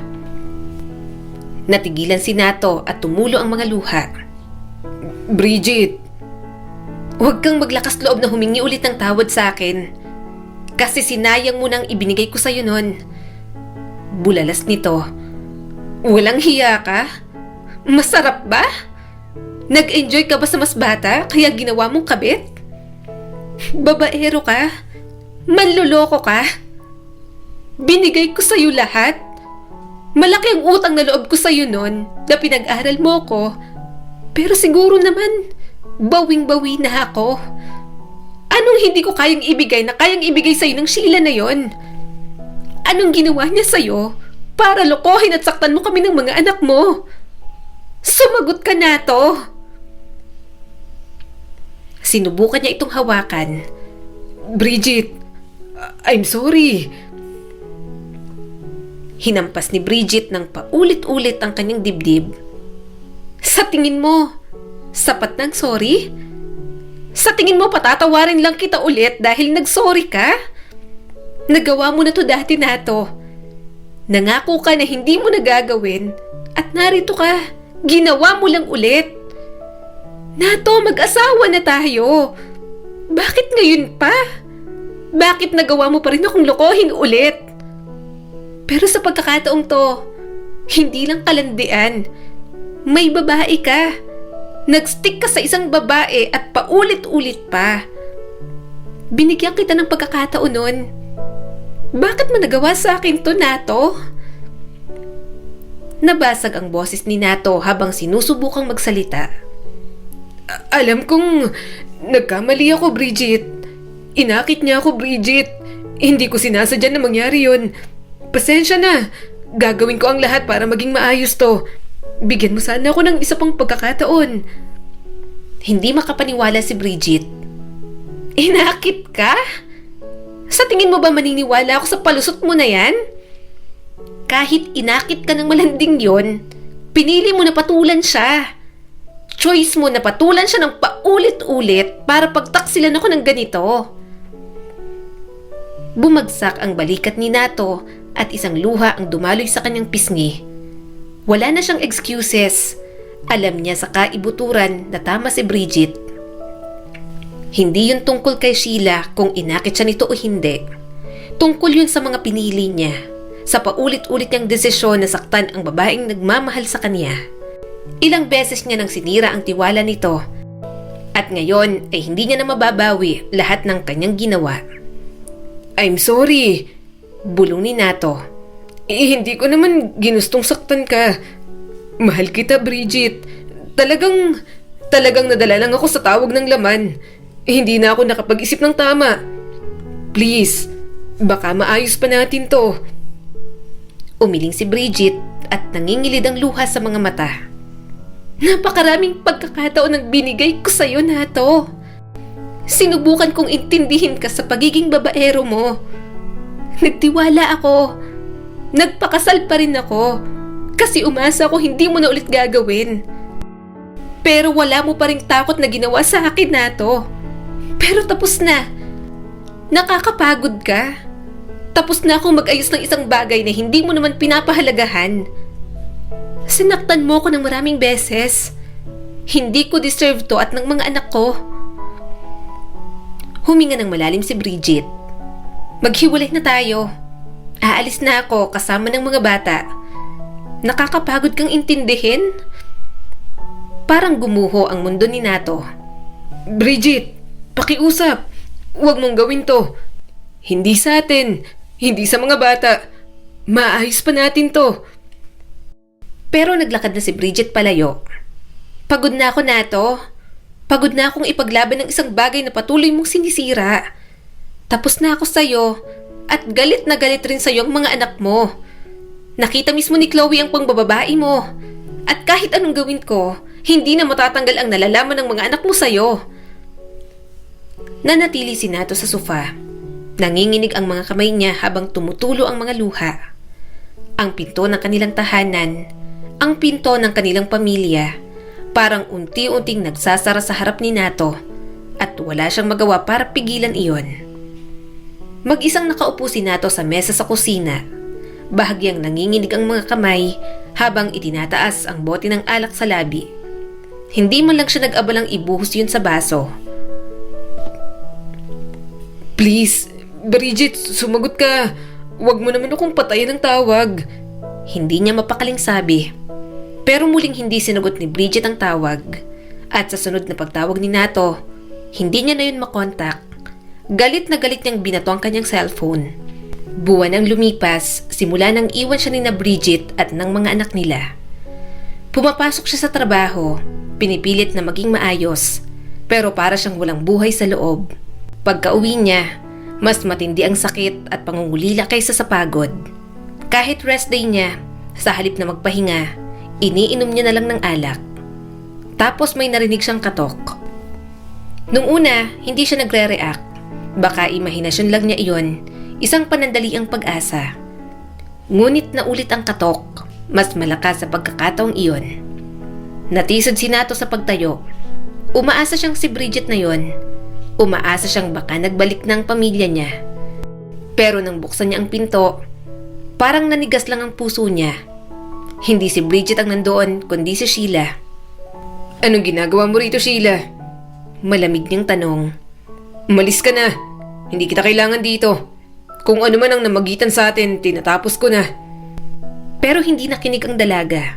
Pumasok si Sheila nang hindi naghihintay ng imbitasyon. Sinulyapan siya nito at tipid ng umiti. Nandito ako dahil ako ang mas kayang manatili sa tabi mo, sabi ni Sheila. Hindi si Bridget. Hindi ang mga anak nyo. Wala na sila. Pero nandito pa rin ako, Nato. Lagi akong nandito para sa'yo. May dala akong pagkain para sa'yo. Niluto ko ang mga to. Sana magustuhan mo. Mabilis niya itong pinigilan sa ginagawa. Hindi mo naiintindihan, Sheila. Hindi mo ba narinig ang sinabi ko kanina? Tapos na tayo. Si Bridget, ang mga bata, sila ang pamilya ko. Gustong gusto kong maayos pa sana pero anong ginawa mo? Mas lalo mong pinalala ang kasalanan ko. Kasama lang kita sa gulong to. Pero hindi porke wala ng pamilya ko rito, papapasukin kita sa mas pribado kong buhay. Hindi ko sila basta-bastang makakalimutan. Tumigas ang ekspresyon ni Sheila. Gawin ko man yun o hindi sa harap ng anak mo, malala ng kasalanan mo dahil pumatol ka sa akin, Nato. Ano pa bang pinanghahawakan mo? Si Bridget at ang mga bata? Sa tingin mo, babalik sila at maayos ang lahat? Hindi nila gagawin yon kasi niloko at sinaktan mo sila. Wala na sila, Nato. Hindi na sila babalik. Kailangan mong harapin yon. Kailangan mo silang palayain. Ako ang nagmamahal sa'yo rito. Hindi mo ba nakikita, Nato? Gusto niyang sigawan si Sheila. Hindi Sheila. Alam mong tingin ko sa'yo, hanggang dyan ka na lang. Kabit ka lang na magaling mangakit ng lalaking may asawa na. Palagi kang magiging mababang uri ng babae. Hindi ko kakalimutan ang pamilya ko para sa'yo. Hindi pa ako baliw para gawin yun. Namula ang mukha ni Sheila sa galit. At bago pa siya makapag-react, sinampal na siya nito ng malakas sa mukha. Hinawakan ulit siya ni Sheila sa mukha pero mas desperado. I'm sorry. Ikaw naman kasi. Huwag mo namang sabihin yon. Nasasaktan ako. Hindi mo alam ang sinasabi mo. Nandito ako para sa'yo, Nato. Mahal kita at masyado ka lang nabulag ng sarili mong kasalanan para makita yon. Tinitigan niya si Sheila. Pakiramdam ni Nato, nalulunod siya. Nalulunod sa sariling pagkakamali. Mas lalo niyang napatunayang talagang gustong sirain ni Sheila ang kanyang pamilya. At kasalanan niya dahil pinapasok niya ito sa kanyang buhay at nagpadala siya. Bago pa siya makapagsalita ay muling bumukas ang pinto. Lumitaw si Bridget. Mabilis niyang tinanggal ang kamay ni Sheila sa kanya. Bridget, bumalik ka. Bumilis ang tibok ng kanyang puso. Isang pag-asa na bumalot sa kanya. Iniisip ni Nato na siguro naparoon ang asawa niya para patawarin siya, para bumalik sa kanya. Ngunit ang itsura sa mukha ni Bridget, mukhang hindi pa rin ito nagpapatawad. So, ito ang nangyayari rito. Malamig na tanong ni Bridget. Nandito ka pa, Sheila. Ang kapal rin ng mukha mo, no? Ipinipilit mo pa rin ang sarili mo sa asawa ko? Bumagsak ang puso ni Nato. Sinubukan niyang magsalita upang pigilan si Bridget pero hindi niya kaya. Karapatan nitong magalit at magsalita ng kung ano-ano sa kanilang dalawa ni Sheila. Aray! Reklamo ni Sheila. Nang walang babala, hinawakan ni Bridget si Sheila sa buhok at hinila pa atras. Nagulat si Sheila, ngunit hindi nito binitiwan ang kanyang asawa. Kinaladkad ni Bridget sa sahig ang dalaga. Galit ang nakaguhit sa buong mukha nito. Akala mo makakalakad ka na lang dito na parang reyna pagkatapos mong sirain ang pamilya ko? Galit na sumigaw si Bridget kaya napapikit si Nato. Sa tingin mo, makukuha mo siya? Magsasama kayo ng masaya? Hindi mangyayari yon. Sisiguraduhin kong magiging miserable ang mga buhay ninyo. Sinira mo ang lahat, Sheila. Sinira mo ang buhay ng mga anak ko. Ang buhay ko. At ngayon nandito ka pa? Nagpapanggap ka pa rin na parang may karapatan sa asawa ko? Hiwalay kami, pero kabit ka lang. Bitiwan mo ako, Bridget. Nasasaktan ako. Sigaw ni Sheila. Natigilan si Nato. Hindi na nagawang makialam. Gusto niyang pigilan ang away, ngunit hindi niya magawa. Hindi niya mapigilan ang galit ni Bridget dahil kahit siya ay takot na takot doon. Siya ang may kasalanan sa lahat. Siya ang dahilan kung bakit nasira ang kanilang pamilya. Sa wakas, itinulak ni Bridget si Sheila palayo. Tumalsik si Sheila sa upuan sa kusina. Lumingon ang asawa niya sa kanya. Puno ng pagkamuhi ang mga mata. Hindi pa ako tapos sa inyong dalawa. Sabi ni Bridget at nanginginig ang boses sa galit. Pareho kayong magbabayad sa ginawa ninyo.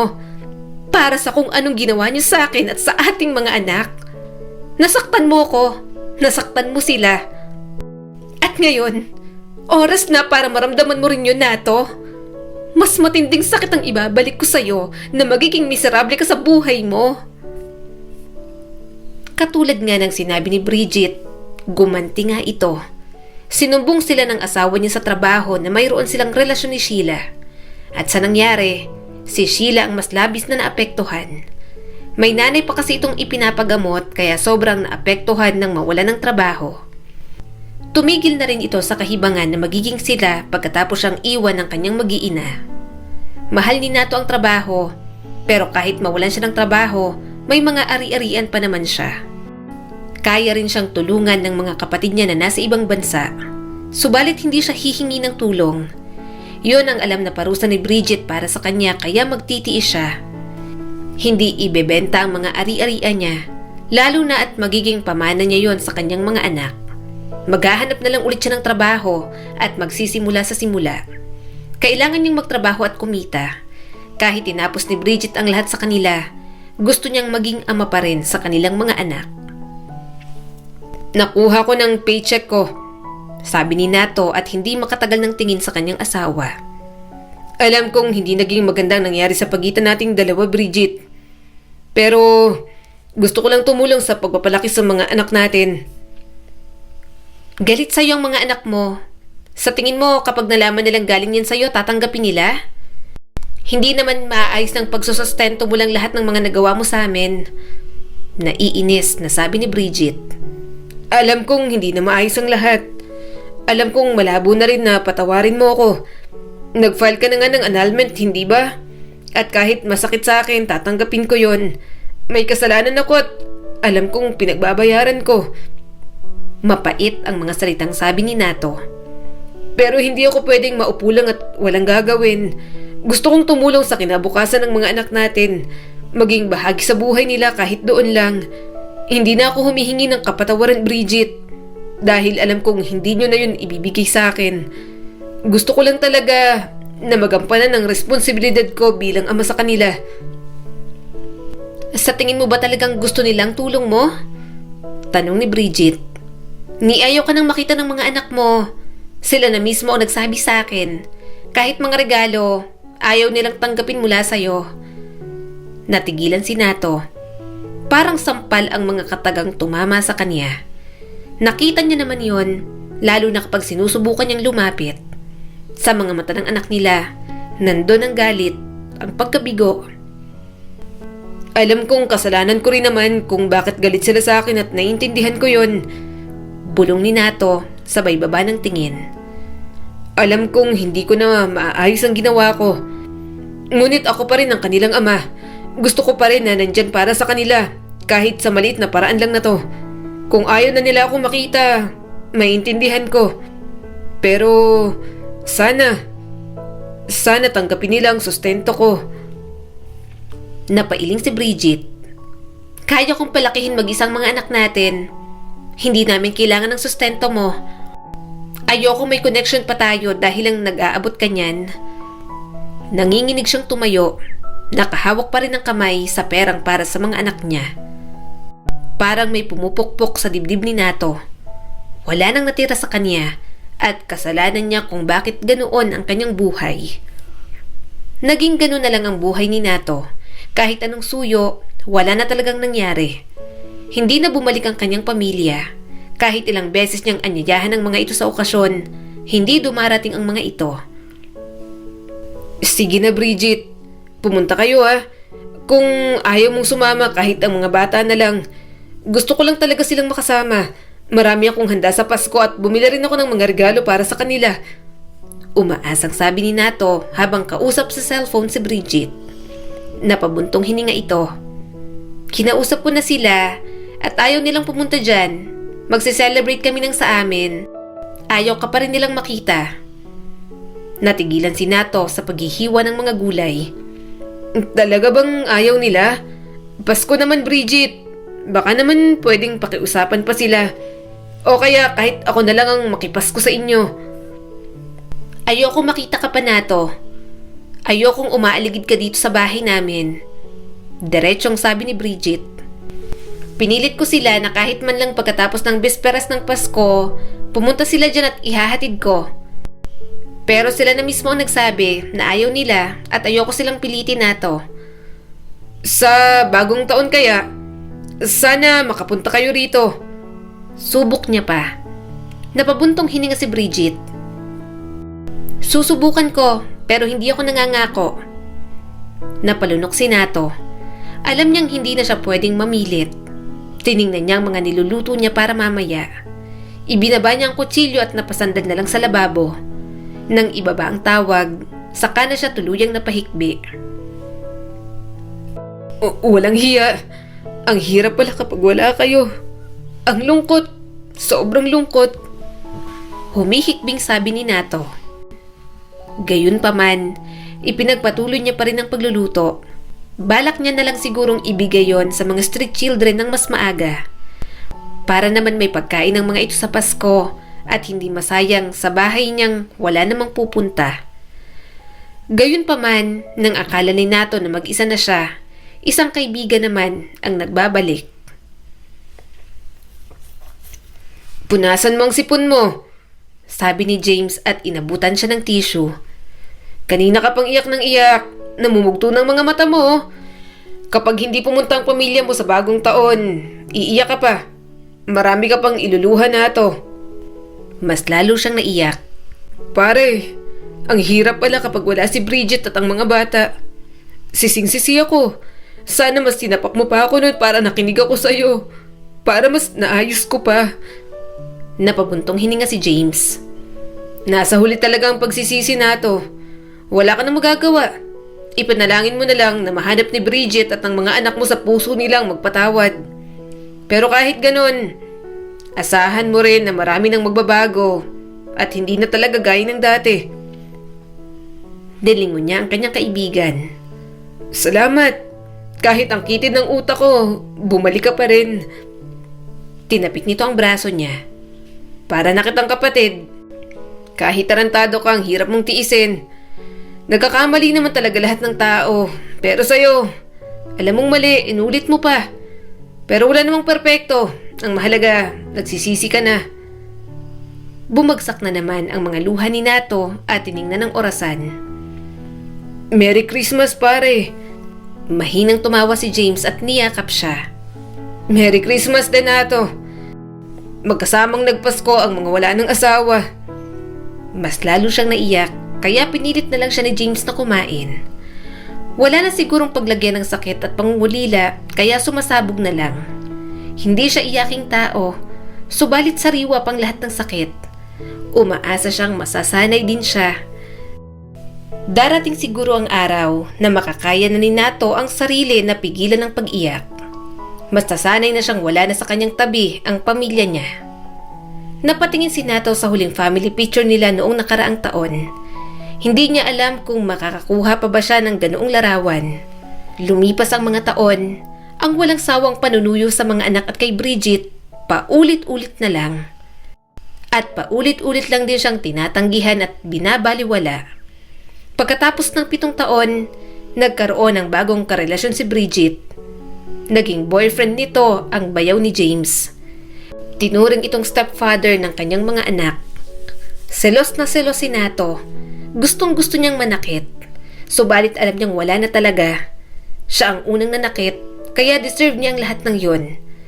At sa pagkakataong yon, mas tumimo sa utak ni Nato na wala na talagang pag-asa sa kanila ni Bridget.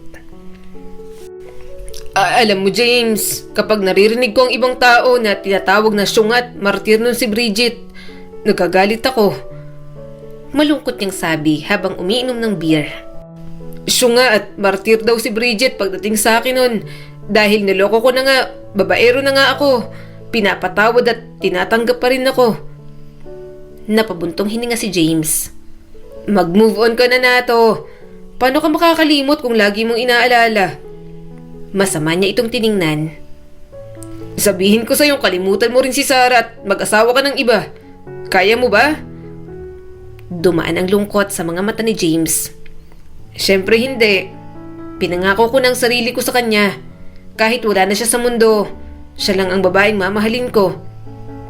Napairap si Nato. Ganon din ang nararamdaman ko. Mahirap kalimutan si Bridget dahil asawa ko siya at may mga anak kami. Ayaw na ayaw ko siyang tinatawag noon na syung at martir. Alam mo kung bakit? Kasi hindi ganon si Bridget. Mahal niya lang talaga ako dati at dapat mas kaya kong hangaan ng ganong pag-ibig. Kayang magtiis, kayang magbulag-bulagan dahil mahal. Pero kapag nagising ka na sa katotohanan, taob na lahat. Mas kamahal-mahal pat, mas kayang bumangon. Dahil ang mga ganong mga babae na martir sa pag-ibig nung una, mas kamangha-mangha kapag natutong umalis sa ganong pagmamahal. At kung may syunga man at walang utak, ako yun. Ang taong binigyan ng paulit-ulit na pagkakataon, pero sinayang lang. Tipid na napangiti si James. Sa wakas, napapagtanto mo ng mga mali mo. Huwag ka mag-alala, inaalagaan siya ng bayaw ko. At tumutulong din siya para kahit paano, muling buksan ng mga anak mong puso nila para sa'yo. Nakahinga ng maluwag si Nato. Sana siya ang maging daan para lapitan ulit ako ng mga anak ko. Hindi niya na hinihiling pa si Bridget. Pinipilit na lang ni Nato ang sarili na maging masaya para rito. Iba na ang minamahal nito at dapat niya yung respetuhin. Pero kung bibigyan siya ng isang araw para madama ulit ang asawa at mga anak niya, ipagpapalit niya talaga ang kahit na ano. Sir, bawal po kasi. Mapapagalitan po ako ng manager namin. Saad ng empleyado sa mall na kinakausap niya. Naglabas siya ng pera. 10,000. Ako nang pagsuotin mo ng costume ng Santa Claus na yan. Saglit lang naman eh. Sige na. Pero sir, halata pa rin ang takot sa empleyado. Napabuntong hininga si Nato at naglabas pa ng pera. 20,000. Ayaw mo pa rin? Napakagatlabi ang empleyado. Sige po, pero saglit lang ha. Baka mahuli po tayo nito. Napangiti agad si Nato. Nagmamadali niyang isinuot ang Santa Claus na costume na yon. Nasa mall siya ng araw na yon. Sakto nakita niya ang kanyang mag-iina. Nasa loob ng bangko si Bridget at nasa labas naman ang 4 niyang mga anak. Mahilig sa Santa Claus ang bunso niyang si Andre. Kaya nang makita nito ang Santa Claus kanina, mabilis nitong itinuro kay Bridget. Mukhang lalapit ang mga ito pagkatapos ng inaasikaso ni Bridget sa bangko. Kaya ginawa niya ang lahat para siya ang makapagsuot ng costume na yon. Alam kasi ni Nato na kapag lumapit siya, iiwasan lang siya ng mga ito. May pakiusap sana ako sa'yo. Saad pa ni Nato pagkatapos magbihis. Nakikita mo bang mga yon? Pamilya ko sila. Alam kong lalapit sila para magpa-picture sa akin. Mahilig sa Santa Claus ang bunso ko. Eto ang cellphone ko. Kuhanan mo kami ng pictures ha. Kaso patagulang para hindi nila mahalata. Napakamot naman ito sa ulo. Natatakot na nga akong mahuli nito pero sige po, akong bahala. Kukuhanan ko po kayo ng larawan mamaya. Matamis siyang napangiti. Salamat. Pumwesto na nga si Nato sa Christmas booth ng mall. Maraming nagpapapicture ng mga bata. Subalit ang mga mata niya, hindi matanggal ang tingin sa mga anak niya. Bahagya pa siyang naluluha dahil sa nakalipas na 7 taon, talagang malaki nang ipinagbago ng kanyang mga anak.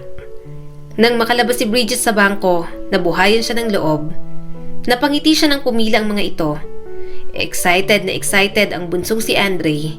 Hindi siya nakikilala ng mga ito dahil na rin sa wig at peking balbas. "Hi po Santa, sana tuparin mo po ang wish ko ha," sabi ni Andre nang yakapin siya. Muntik nang manginig ang boses niya sa sobrang saya. Oo naman. Oo. 2 years old si Andre nang mangyari ang lahat. Kaya sa lahat ng mga anak niya, ito ang talagang hindi na lumaki sa kanya. Pinilit niyang hindi maluha habang nagpapapicture si Andre. Saglit na napatingin sa kanya si Bridget pero hindi siya nakilala. "Sumama na kayo, samahan niyo ang kapatid ninyo. Picturean ko kayo, send natin sa Tito Mike ninyo." Natatawang lumapit si Chloe. "Ang corny naman po nito mama, pero sige." Nang lumapit pa ang 3 niyang anak, nanginginig na ang mga labi ni Nato. Gustong-gusto niya nang yakapin ang mga ito isa-isa. Subalit pinigilan niya ang sarili. Pero ang luha niya, hindi niya na talaga napigilan. Tumulo na yon at napansin ni Bridget. Umiling si Nato at sinenyasan ito na huwag maingay. Bakas naman ang awa sa mga mata nito at hindi na nagsalita sa mga anak nila.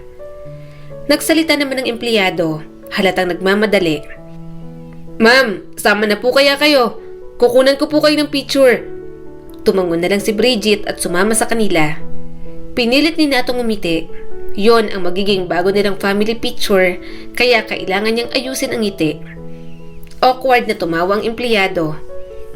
Isa pa po. Wait lang. Kailangan lang po namin sa report namin sa trabaho. Kukuhanan ko po ulit kayo. 1, 2, 3. At pagkatapos ng araw na yon, nakuha ni Nato ang inaasam niyang family picture. Kahit mag-isa siya sa Pasko, okay lang dahil regalo na sa kanya iyon. Asus, family picture. Pero yung tatay hindi makilala kasi naka-costume. Natatawang asar ni James. Napairap naman si Nato. Paskong Pasko, sinisira mo ang gabi ko. Maya-maya may kumatok sa pinto. Wala naman silang inaasahang bisita, kaya nagulat na lang siya nang makita ang mga anak niya roon. Nagulat siya at hindi makapaniwala. "Merry Christmas po, Papa!" Bulalas ni Andre. "Ikaw po pala si Santa Claus sa mall?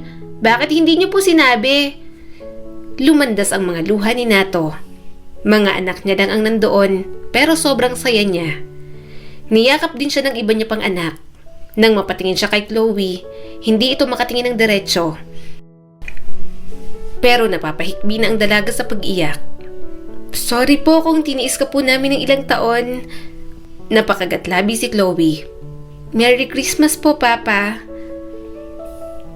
Mahigpit niya itong niyakap. Hinila niya pang iba niyang mga anak. Sa wakas, muli niyang nayakap ang mga ito. Naramdaman niya ulit maging isang ama.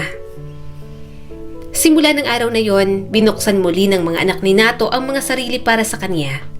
Hinayaan na siyang makabawi sa lahat ng kanyang pagkukulang. Hindi man sila nagkabalikan ni Bridget, masaya pa rin siya dahil may tao na mas kaya itong mahalin ng tama. Napatawad na rin naman siya ng dati niyang asawa. Tanggap niya na yon at ang maging ama sa mga anak nila, sapat na para kay Nato. Ang kwentong ito ay nagpapaalala sa atin na sa kabila ng lahat ng sakit at galit, matuto pa rin sana tayong magpatawad. At tandaan na sa pamilya, hindi palaging perpekto, ngunit sila ang palaging nandyan, muling bubuo sa mga pagkakataong nadudurog tayo at hindi na alam kung papaano pa babangon. Muli, ito po si Skylar Guro at sana may bago na naman kayong natutunan sa kwento natin ngayon. Maraming salamat po.